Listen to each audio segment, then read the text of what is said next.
जीवन बीतता है बूंद बूंद, रिक्त होता है रोज। हाथ से जैसे रेत सरकती जाए, वैसे पैर के नीचे की भूमि सरकती जाती। दिखाई नहीं पड़ता, क्योंकि देखने के लिए बड़ी सजगता चाहिए। और इतने धीमे धीमे बीतता है जीवन कि पता नहीं चलता कि हर घड़ी मौत निकट आ रही। जब भी कोई मरता है तो मन सोचता है मौत सदा दूसरे की होती।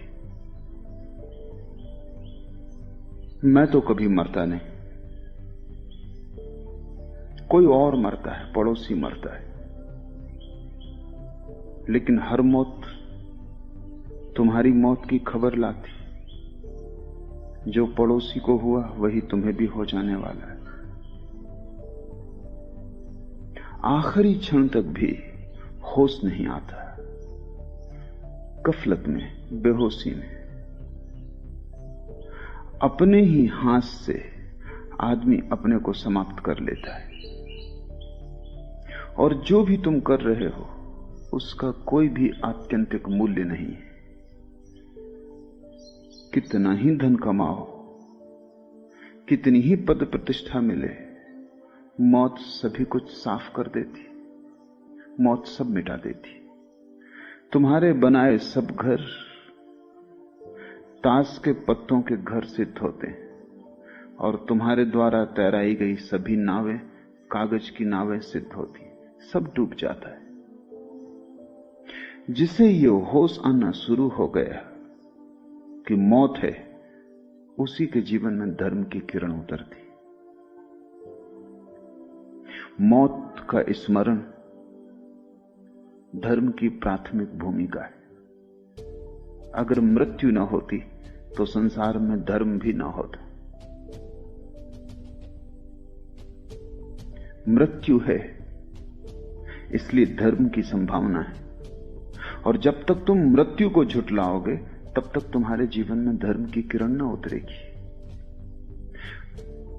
मृत्यु को ठीक से समझो, क्योंकि उसके आधार पर ही जीवन में क्रांति होगी। तुम्हें अगर पता चल जाए आज सांझ ही मर जाना है, तो क्या तुम सोचते हो तुम्हारे दिन का व्यवहार वही रहेगा जो इस पता न चलने पर रहता? क्या तुम उसी भांति दुकान जाओगे, उसी भांति ग्राहकों का शोषण करोगे? क्या उसी भांति व्यवहार करोगे जैसा कल किया था? क्या पैसे पर तुम्हारी पकड़ वैसी ही होगी जैसे एक क्षण पहले तक थी? क्या मन में वासना उठेगी, काम जगेगा, सुंदर स्त्रियां आकर्षित करेंगी, राह से गुजरती कार मोहित करेगी, किसी का भवन देखकर ईर्ष्या होगी? नहीं, सब बदल जाएगा। अगर मौत पता चल जाए कि आज ही सांझ हो जाने वाली, तुम्हारे जीवन का सारा अर्थ, तुम्हारे जीवन का सारा प्रयोजन, तुम्हारे जीवन का सारा ढंग और शैली बदल जाएगी। मौत का जरा सा भी स्मरण तुम्हें वही न रहने देगा जो तुम हो।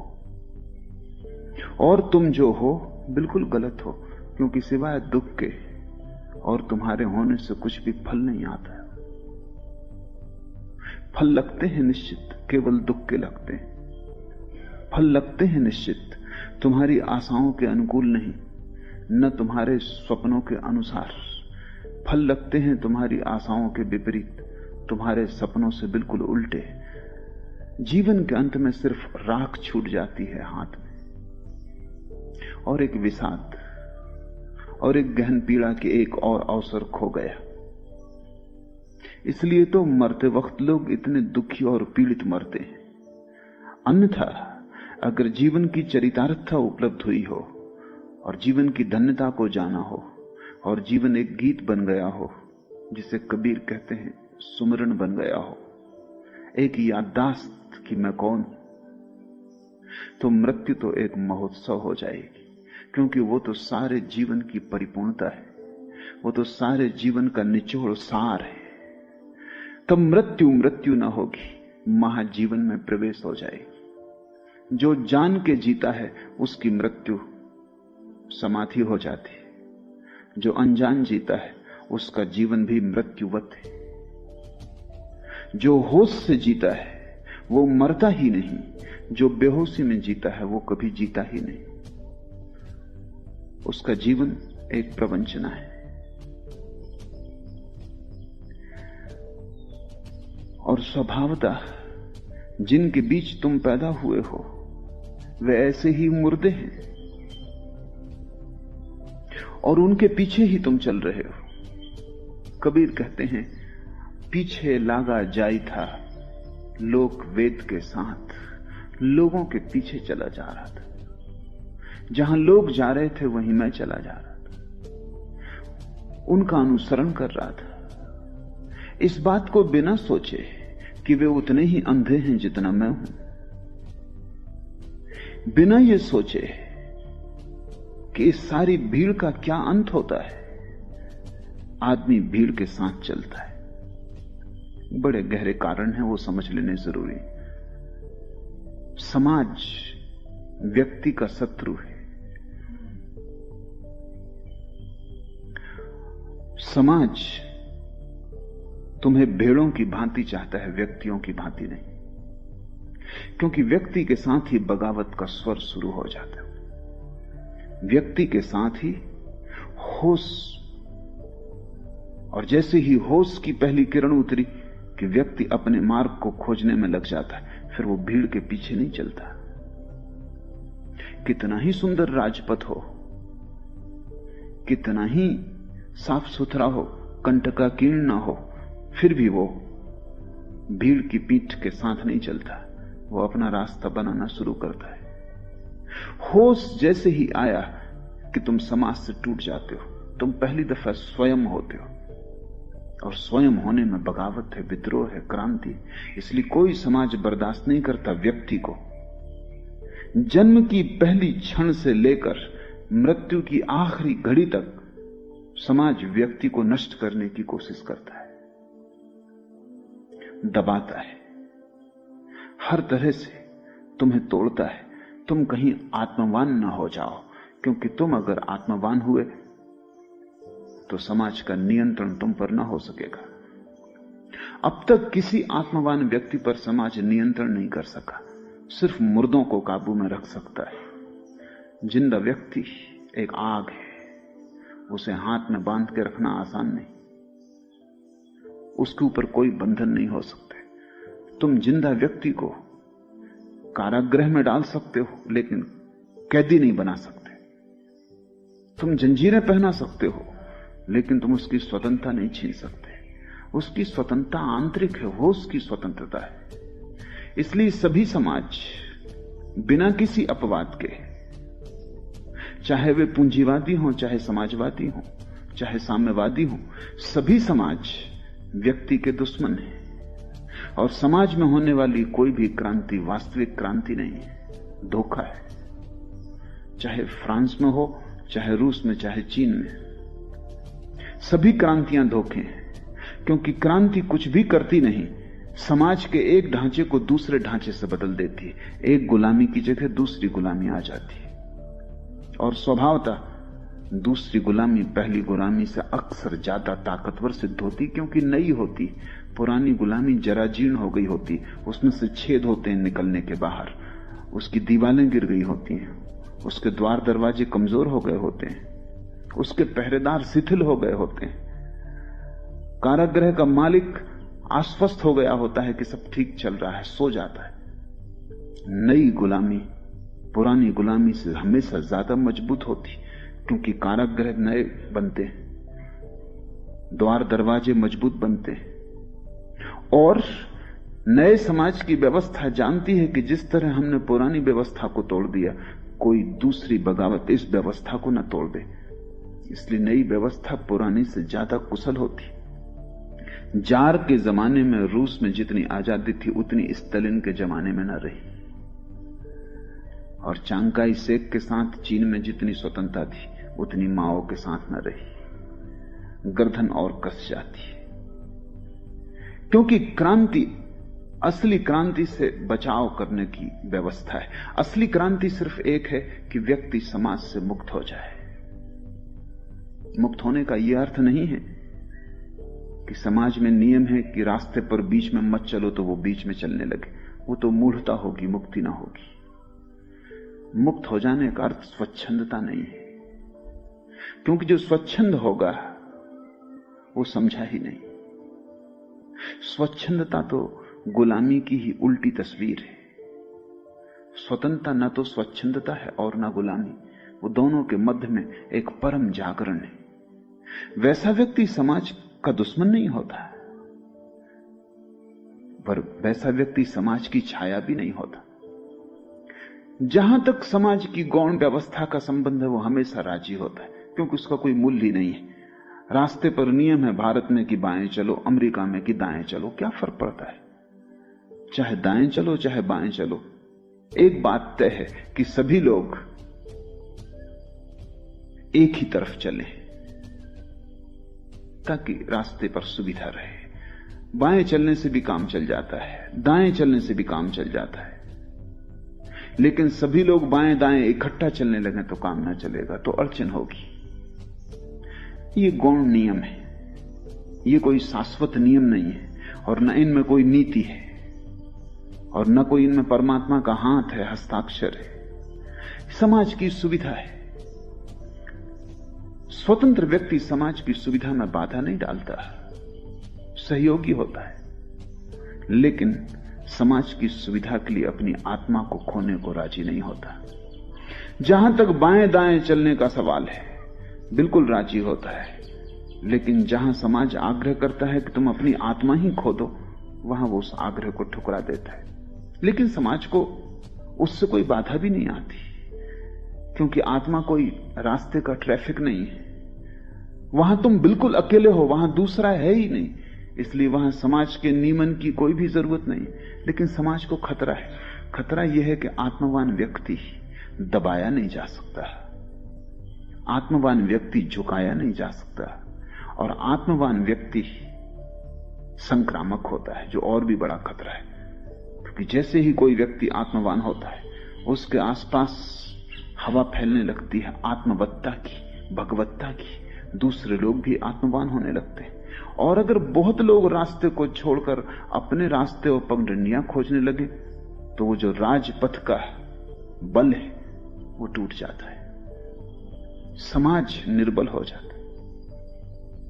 क्योंकि आत्मवान व्यक्ति मौलिक रूप से अराजक होता है, स्वच्छंद नहीं, लेकिन वो कोई शासन पसंद नहीं करता।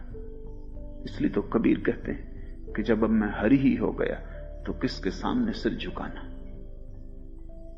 आत्मवान व्यक्ति एक दिन पाता है कि वो स्वयं परमात्मा है। अब कैसे सिर झुकाना, कहां झुकाना, क्यों झुकाना? इसलिए नहीं कि वो कोई अहंकारी है, नहीं। आत्मवान तो होता ही तब जब अहंकार खो जाता है। नहीं, लेकिन अब कुछ बचा ही नहीं जहां सिर झुकाना। सिर झुकाने वाला भी नहीं बचा, सिर भी नहीं बचा, सब खो ही गया है। तो न तो राज्य पसंद करता है आत्मवान व्यक्ति को, न तुम्हारे तथाकथित धर्म पसंद करते हैं आत्मवान व्यक्ति को, क्योंकि मंदिर मस्जिद वो छोड़ देगा। कहां सिर पटकना? आदमी की बनाई हुई मूर्तियों के सामने सिर पटकने से होगा भी क्या? वो गुलामी के जाल है जो समाज ने सब तरफ फैला रखे। कारागृह भी उसी का कारागृह है, और जिसे तुम मंदिर कहते हो वो भी उसी का कारागृह है। जिसको तुम पुलिस का आदमी कहते हो वो भी समाज का नौकर है, और जिसको तुम पुजारी पुरोहित कहते हो वो भी समाज का उतना ही नौकर। वो दोनों ही पुलिस वाले हैं। एक तुम्हारे शरीर के ऊपर नियंत्रण रखता है, दूसरा तुम्हारी आत्मा पर नियंत्रण रखता है। तुम छूट ना जाओ। और जैसा मैंने कहा, जन्म के पहले क्षण से समाज का हस्तक्षेप शुरू हो जाता है तुम्हें मारने का। बच्चा पैदा नहीं हुआ कि समाज मौजूद है।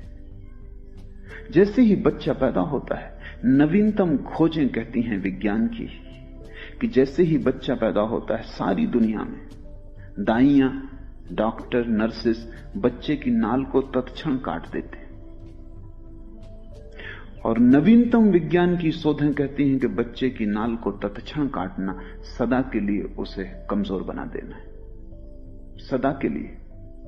वो कभी बलवान ना हो सकेगा और सदा उसकी ऊर्जा क्षीण प्रवाह की होगी। उसके पीछे कारण है। मां के पेट में बच्चा श्वास खुद नहीं लेता, नाभि से जुड़े नाल से मां ही उसके लिए श्वास लेती है। मां की श्वास पर ही बच्चा जीता है। बच्चे का हृदय धड़कता है, लेकिन बच्चा स्वयं श्वास नहीं लेता। श्वास, ऑक्सीजन, वायु, प्राण नाभि से भीतर जाते हैं। वो बच्चे की व्यवस्था है मां के पेट में कि वो मां का एक अंग है, मां का अंग होकर जीता है। जैसे ही बच्चा मां के पेट के बाहर आया, एकदम से श्वास नहीं ले सकता, क्योंकि नए यंत्र को चलने में थोड़ा वक्त लगेगा। भीतर एक बड़ी रूपांतरण घटेगा।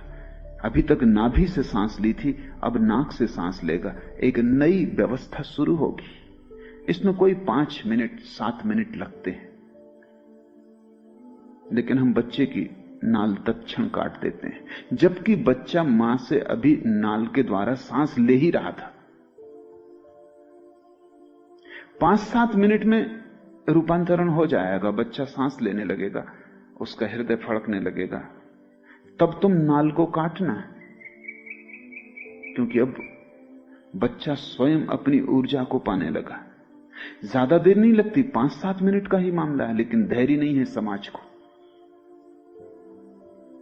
बड़े से बड़े अस्पताल में कुशल से कुशल डॉक्टर के नीचे भी वही हो रहा है जो गैर कुशल दाई गांव में कर रही, बेपढ़ी लिखी दाई गांव में कर रही। उनके काटने के ढंग बदल गए हैं। दाई बेहुदे ढंग से काटती है, उसके पास उतने कुशल औजार नहीं।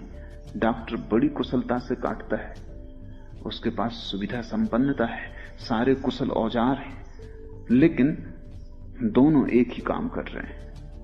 जैसे ही तुम नाल काट देते हो, सारे बच्चे का जीवन तंत्र कपकपा जाता है, हड़बड़ा जाता है, और इसलिए बच्चा रो उठता है, चीखता है, क्योंकि एक नई सांस की व्यवस्था उसको लेनी पड़ती। घबराहट से सांस लेता है, और पहली सांस जिसने घबराहट से, भय से, कंपन से ली हो, उसके जीवन भर भय और कंपन प्रविष्ट हो जाएगा, क्योंकि श्वास जीवन है। भय पहली ही श्वास से जुड़ गया। अब पूरे जीवन ये भयभीत आदमी होगा। 5 मिनट रुका जा सकता है, 5 मिनट के बाद अपने आप नाभि से जुड़ा हुआ नाल और उसका कंपन बंद हो जाता है। 5 मिनट तक कंपन जारी रहता है, क्योंकि धड़कन जारी रहती, श्वास जारी रहती। 5 मिनट में नाल अपने आप बंद हो जाती है, प्रकृति के द्वारा ही उसका कंपन बंद हो जाता है, उसकी गर्मी और ऊर्जा खो जाती है। यंत्र बदल गया। अब तुम काट सकते हो, अब तुम मुर्दा चीज को काट रहे हो। 5 मिनट पहले तुम जिंदा चीज को काट रहे थे, और तुमने बच्चे को पहला धक्का दे दिया। और बच्चा बहुत कोमल है, अति कोमल है। 9 महीने मां के पेट में उसने कोई कष्ट नहीं जाना, कोई पीड़ा नहीं जानी, किसी तरह का दुख नहीं जाना। एकदम स्वर्ग से, अदन के बगीचे से बाहर आ रहा है, और तुमने उसे पहला धक्का दे दिया। मनोवैज्ञानिक कहते हैं ये जो धक्का है, ये सारी दुनिया को कमजोर बनाए हुए। डॉक्टर को जल्दी है, शायद वो कहेगा कि 25 और बच्चे होने वाले। हड़बड़ाहट है, बेचैनी, उसका खुद मन तना हुआ है, और उसे पता नहीं वो क्या कर रहा है। अब तो ये अचेतन का हिस्सा हो गया कि बच्चा पैदा हुआ, नाल काट दी। जन्म की पहली घड़ी से भय समाविष्ट हो गया। अब तुम्हें कोई भी डरा सकेगा, अब तुम्हें कोई भी चीज डरा सकेगी। पुलिस का डंडा डरा सकेगा, पुरोहित की आवाज डरा सकेगी कि नर्क चले जाओगे। अब तुम्हें कोई भी प्रलोभित कर लेगा, क्योंकि प्रलोभन भय का ही दूसरा रूप है। और ये चलती है समाज की व्यवस्था अंतिम क्षण तक, आखिरी दम तक। तुम जीना चाहो तो भी तुम स्वतंत्र नहीं, हस्तक्षेप। तुम मरना चाहो तो भी हस्तक्षेप। मरने की स्वतंत्रता नहीं। यूरोप और अमेरिका में जहां चिकित्सा ने बहुत विकास कर लिया, लाखों लोग अस्पतालों में पड़े जो मरना चाहते हैं, जो सरकारों को आवेदन करते हैं कि हम मरना चाहते हैं। कोई 100 साल के करीब पहुंच गया है, जीवन जी लिया गया, जो जानना था जान लिया, जो भटकना था भटक लिया, जो देखना था देख लिया। अब ना कुछ देखने को बचा, ना जानने को, ना अब कोई जीने में रस रह गया। लेकिन डॉक्टरों को आज्ञा नहीं है किसी को मरने में सहायता देने की। न केवल यही, बल्कि डॉक्टरों को आज्ञा है कि जब तक बन सके आदमी को जिंदा रखने की कोशिश करें। तो लोग टंगे हैं अस्पतालों में, टांगे बंधी हैं, हाथ बंधे हैं, ऑक्सीजन की नली लगी है, ग्लूकोज दिया जा रहा है, न उन्हें ठीक से होश है, न जीवन जैसी कोई चीज बची है। वो मरना चाहते हैं क्योंकि ये पीड़ा है अब, लेकिन मरने की किसी दुनिया के कानून में आज्ञा नहीं है। मरने की भी तुम्हें आजादी नहीं है। तो पश्चिम में एक नया आंदोलन चल रहा है, आत्म मरण की स्वतंत्रता का आंदोलन। अथनासिया उसको वो कहते हैं कि जो लोग मरना चाहते हैं दुनिया में, कोई उन्हें रोकने के किसी को हक नहीं, होना भी नहीं चाहिए। जिंदगी मेरी है, मैं मरना चाहता हूं, मरने की आज्ञा नहीं। अगर अपने को मारने की कोशिश में पकड़े गए तो सरकार तुम्हें मार डालेगी, मगर तुम्हें आजादी नहीं। ये बहुत मजे की बात है। अगर मैं चला जाऊं और पहाड़ से गिर के मरने की कोशिश कर रहा हूं और पकड़ लिया जाऊं तो सरकार मुझे फांसी देगी, क्योंकि मैंने गलत काम करने की कोशिश की। मैं भी यही काम कर रहा था, लेकिन उसमें स्वतंत्रता निहित थी। वो आज्ञा तुम्हें नहीं है। वो सरकार करे तो ठीक है, तुम करो तो नहीं। क्योंकि अगर मरने की तुम्हें आजादी हो जाए तो तुम जल्दी ही जीने की आजादी भी मांगोगे। वो संयुक्त है, दोनों आजादियां तुम्हें दी नहीं जा सकती। पैदा हुआ बच्चा की समाज की पूरी चेष्टा है कि वो समाज का अनुकरण करे, अनुसरण करे, पीछे चले, हमेशा आगे देख ले कि कोई पीठ है या नहीं। अगर कोई पीठ ना हो तो ठिठक के खड़ा हो जाए, खतरा है, गलत रास्ते पे जा रहा हूं। जब तक आगे पीठ दिखाई पड़ती रहे तभी तक रास्ता ठीक है। ये कबीर के वचन बड़े अनूठे हैं। कबीर कहते हैं, पीछे लागा जाई था लोक वेद के साथ। समाज यानी लोक और वेद यानी शास्त्र, दो के पीछे चला जा रहा था। पीठ भर दिखाई पड़ रही थी, पीछे से धक्के थे, आगे पीठ थी। एक भीड़ चली जा रही, बड़ी भीड़ है, कोई 4 अरब आदमी जमीन पर, भारी भयंकर प्रवाह चल रहा है। तुम्हारी छोटी सी लहर की किसको चिंता है? भयंकर तूफान है, बड़ी लहरें उठ रही हैं और भागी जा रही, तुम भी पीछे लगे चले जा रहे हो। सोचते हो कि जब तक पीठ दिखाई पड़ती है सब ठीक ही होगा। मैंने सुना है कि मुल्ला नसरुद्दीन एक रात ज्यादा पी के मधुशाला से निकला। ठीक ठीक दिखाई नहीं पड़ रहा था कहां जाए। बामुश्किल तो मधुशाला के नौकरों ने उसे अपनी कार तक पहुंचाया। बामुश्किल आधा घंटे मेहनत करके किसी तरह उसने चाबी कार में लगाई। फिर किसी तरह गाड़ी को पुरानी आदतवश चला भी लिया, लेकिन तब सवाल उठा कि जाना कहां है, घर कहां है, ये गांव कौन सा है। बड़े दार्शनिक सवाल उठने लगे। तब एक ही उपाय था कि किसी के पीछे हो लो। तो कोई उपाय नहीं, जाना कहां है, आ कहां से रहे हैं, कौन है, कहां घर है, यही तो चिंता है सारे मनुष्यों की। सीधा सुगम उपाय है, किसी के पीछे हो लो। एक कार के पीछे हो लिया, प्रसन्न था, अब सब ठीक है, कहीं जा रहे हैं। और न केवल धीमी गति से जा रहे हैं, बड़ी तेज गति से जा रहे हैं। चित्त प्रसन्न था, और क्या चाहिए, गति चाहिए, जरूर पहुंच जाएंगे, क्योंकि इतनी तेज गति से जा रहे हैं। और जो होना था वो हुआ। आखिर में जाके वो उस कार से टकरा गया तो उसने चिल्ला के कहा कि क्या मामला है, इशारा क्यों नहीं दिया कि गाड़ी खड़े करते हो? उस आदमी ने बाहर से निकाल के कहा कि अपने ही गैरेज में। इशारा देने की जरूरत है?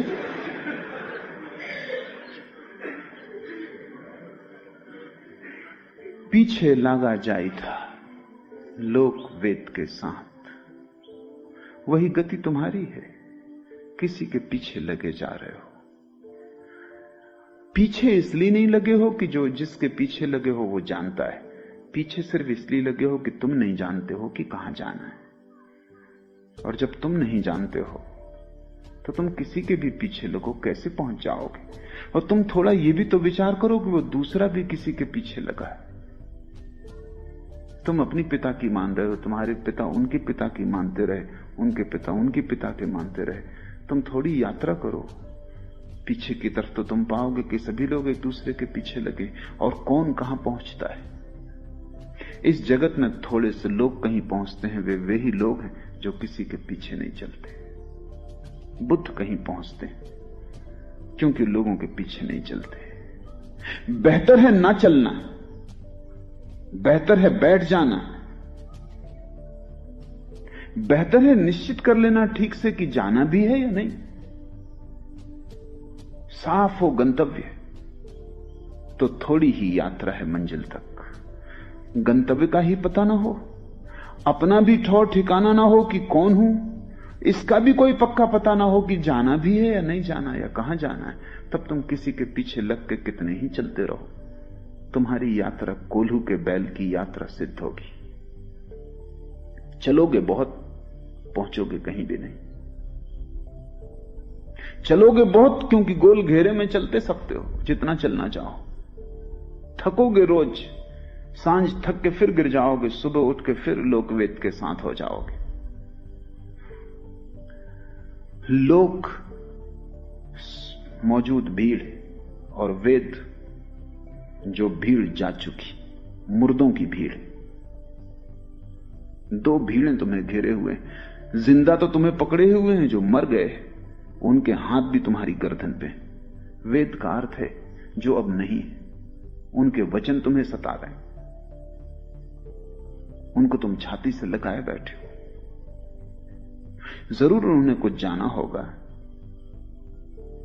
जरूर उन्होंने कुछ पहचाना होगा, लेकिन दूसरे की आंख से देखे गए दृश्य तुम कैसे देख सकते हो? और दूसरे ने जो भोजन किया उससे तुम्हारी भूख की तृप्ति ना होगी। और जल की कितनी ही चर्चा चले, इससे कहीं किसी की प्यास कभी बुझी?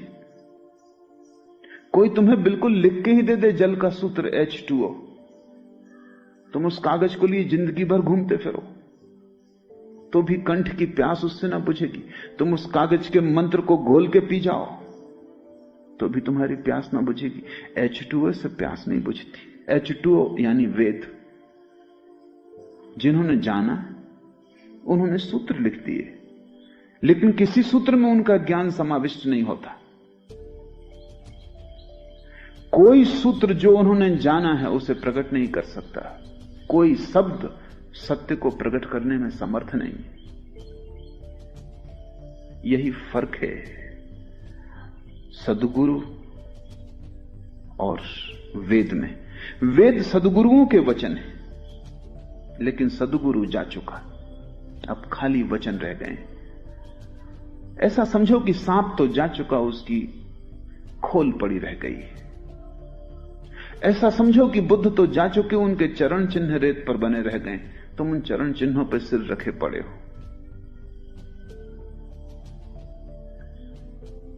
जीवित भीड़ से सावधान होना जरूरी है, जो अब नहीं रहे उनकी भीड़ से भी सावधान होना जरूरी है। वस्तुतः जो नहीं रहे उनकी पकड़ और भी गहरी है, क्योंकि वे तुम्हें दिखाई भी नहीं पड़ते। उनसे तुम बचना भी चाहो तो कहां जाओ, वो बाहर नहीं है, वो तुम्हारे भीतर।